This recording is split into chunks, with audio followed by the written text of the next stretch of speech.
ஒரு கூடையில் 5 மாங்கனிகள் மற்றும் 4 ஆப்பிள்கள் உள்ளன. அதிலிருந்து 3 பழங்கள் சமவாய்ப்பு முறையில் தேர்ந்தெடுக்கப்படுகின்றன. அவ்வாறு தேர்ந்தெடுக்கும் பழங்கள் ஆப்பிள்கள் எனில் சமவாய்ப்பு மாறியான எக்ஸின் மதிப்புகளையும் அதன் நேர்மாறு பிம்பங்களில் உள்ள புள்ளிகளின் எண்ணிக்கையும் காண்க.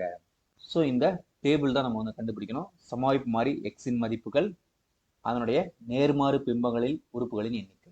ஓகே, ஸோ நமக்கு ஃபர்ஸ்ட் நம்ம என்ன பார்க்க போறோம் அப்படின்னா வந்துட்டு இங்க என்ன கொடுத்துருக்காங்க, ஒரு கூடையில் 5 மாங்கனிகள் மற்றும் 4 ஆப்பிள்கள் உள்ளன.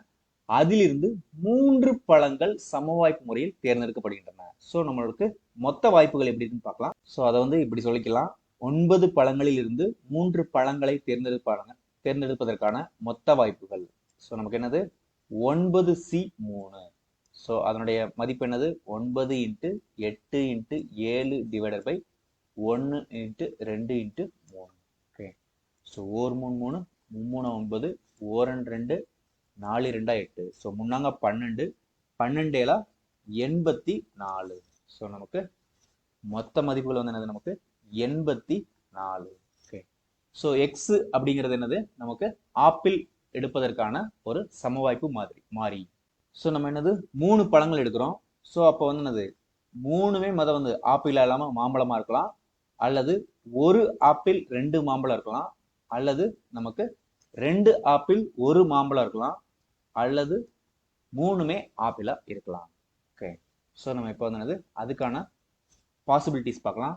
ஓகே, ஆப்பிளே இல்லை, அதாவது x = 0 என்னது ஆப்பிளே இல்லை அப்படின்னு என்னது எடுத்த 3மே என்னது மாம்பழம் தான். ஸோ மாம்பழம் என்னது 5 இருக்குது, 5ல இருந்து 3 எடுக்கிறாங்க. ஸோ நமக்கு 5 × 3 × 4 divided by 1 × 2 × 3. Okay, so 3 3 cancel ஆயிடுச்சு, ஒரு 2 இங்கே வந்து 2 ஆச்சுன்னா நமக்கு என்னது 10. Okay, so x = 1. x = 1 அப்படின்னா என்னது ஒரு ஆப்பிள், அதுக்கப்புறம் என்னது மீதி 2 வந்து மாம்பழம். ஸோ நமக்கு என்னது 4 ஆப்பிள் இருந்து ஒரு ஆப்பிள் எடுக்கிறாங்க. ஸோ 4C1 பெருக்கல் அதுக்கப்புறம் என்னது இங்க 5 மாம்பழத்துல இருந்து 2 எடுக்கிறாங்க. So 5C2.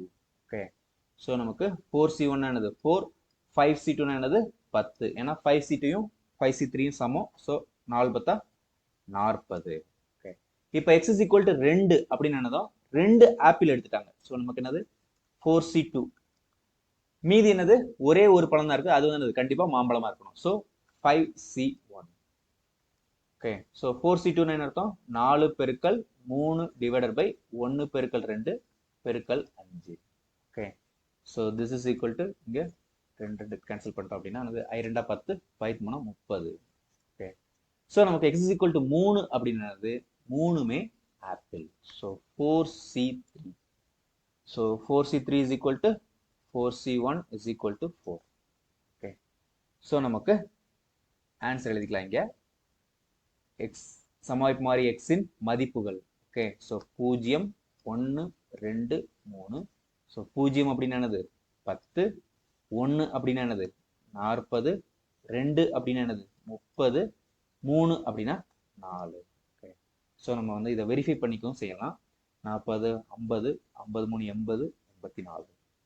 ஸோ இதை தான் கேட்டிருக்கிறாங்க, அதை நாம கண்டுபிடிச்சிட்டோம்.